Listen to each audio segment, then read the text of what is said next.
Bismillahirrahmanirrahim. Assalamualaikum warahmatullahi wabarakatuh.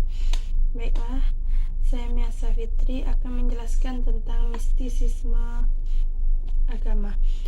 Yang mana tugas ini adalah sebagai ujian akhir semester saya dengan dosen pengampu Bunda Khairiah.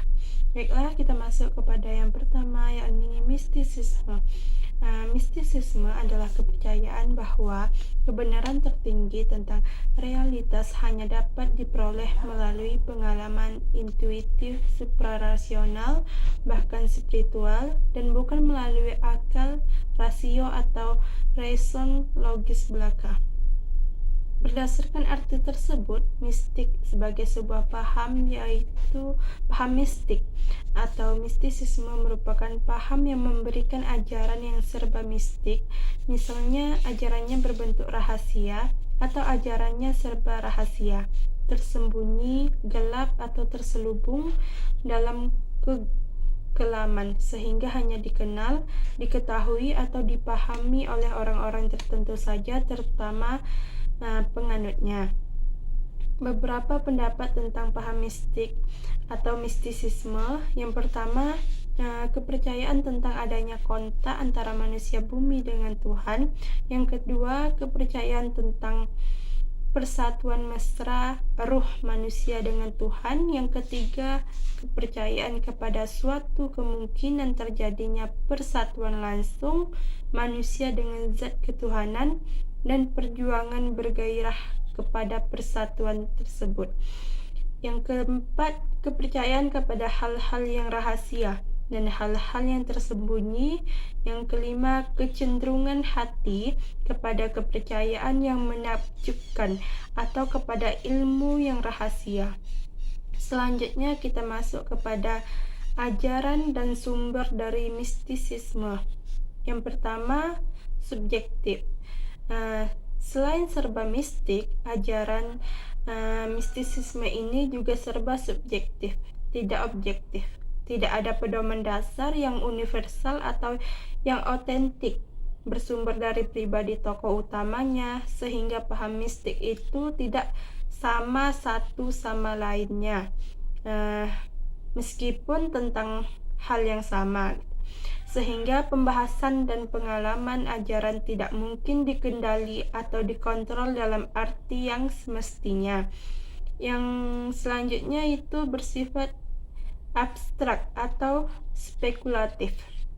Materinya serba abstrak, artinya tidak konkret. Misalnya tentang Tuhan, paham mistik ketuhanan, tentang kerohanian atau kejiwaan, alam di balik alam dunia, dan lain-lain, paham mistik dan keagamaan. Dengan demikian, pembicaraan serba spekulatif, yaitu serba menduga-duga, mencari-cari kemungkinan-kemungkinan. Pembicaraannya serba berpanjang-panjangan, serba berlebih-lebihan, dalam arti melebihi kewajaran atau melebihi pengetahuan dan pengertian sendiri. Meski sudah mengakui tidak tahu, masih mencoba kemungkinan-kemungkinan. Oleh karena itu, kalangan penganut paham mistik tidak dikenal pembahasan disiplin mengenai ajarannya sebagaimana yang berlaku dalam diskusi atau munakosah. Selanjutnya, sebab orang menganut paham mistik. Yang pertama, kurang puas yang berlebihan. Bagi orang-orang yang hidup beragama secara bersungguh-sungguh, merasa kurang puas dengan hidup menghamba kepada Tuhan menurut ajaran agamanya saja. Yang kedua, rasa kecewa yang berlebihan. Orang yang hidupnya kurang bersungguh-sungguh dalam beragama atau orang yang tidak beragama merasa kecewa sekali melihat hasil usaha umat manusia di bidang sains dan teknologi yang semula diandalkan dan diagungkan ternyata tidak dapat mendatangkan ketertiban, ketentraman, kebahagiaan hidup, malah mendatangkan hal-hal yang sebaliknya. Mereka lari dari kehidupan modern menuju kehidupan yang serba subjektif, abstrak, spekulatif, sesuai dengan kedudukan sosialnya.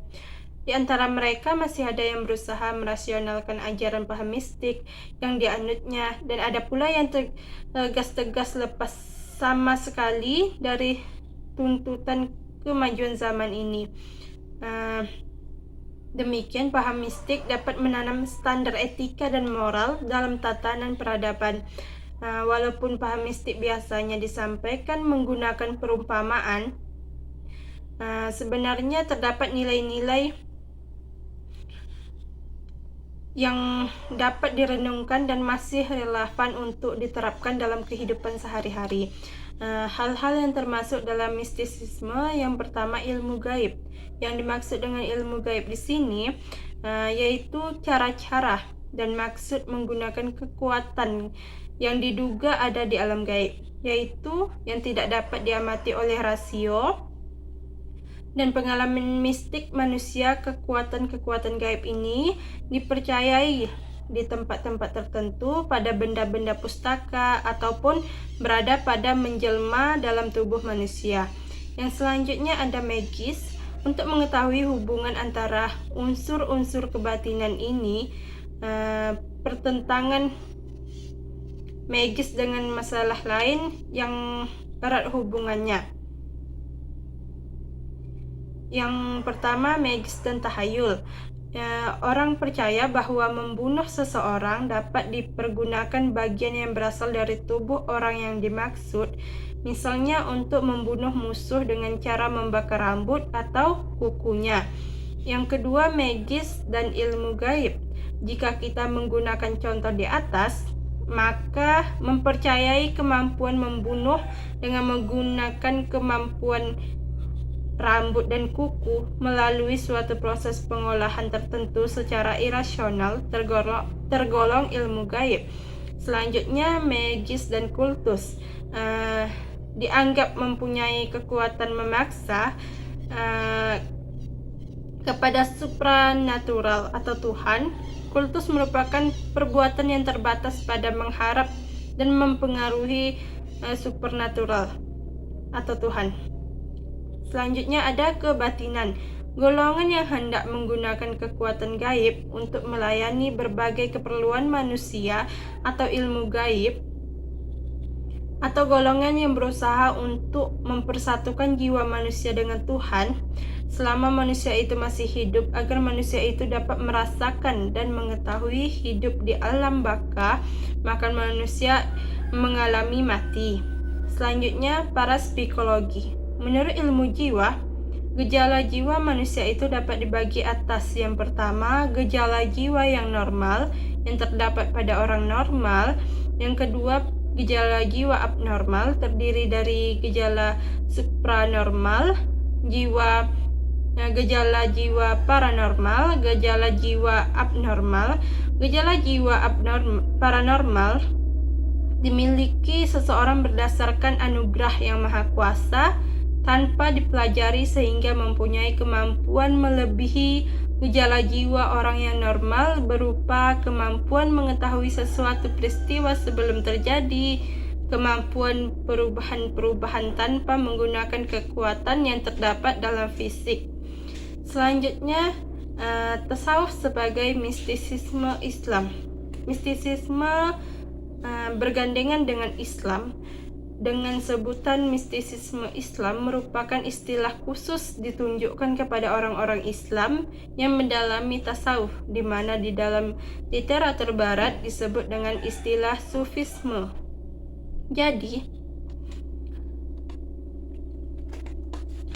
istilah sufisme tidak dipakai untuk mistisisme yang terdapat dalam agama-agama lain. Dalam literatur Islam, mistisisme disebut dengan al-tasawuf, yang dalam bahasa Indonesia disebut dengan tasawuf. Untuk merumuskan pengertian tasawuf atau mistisisme Islam, terdapat kesulitan. Alasannya berpangkal pada pengalaman kerohanian yang hampir tidak mungkin dijelaskan secara tepat melalui bahasa lisan, karena masing-masing orang yang mengalami mempunyai penghayatan yang berbeda-beda dari orang lain, sehingga pengungkapannya juga melalui cara yang berbeda. Maka muncullah definisi tasawuf sebanyak orang yang mencoba menginformasikan menurut pengalaman kerohaniannya itu. Kesulitan mendefinisikan tasawuf di samping faktor yang disebut di atas ada juga karena ciri tasawuf yang intuitif subjektif. Dipersulit lagi karena pertumbuhan dan kesejarahan tasawuf yang melalui berbagai segmen dan dalam kawasan kultur yang bervariasi.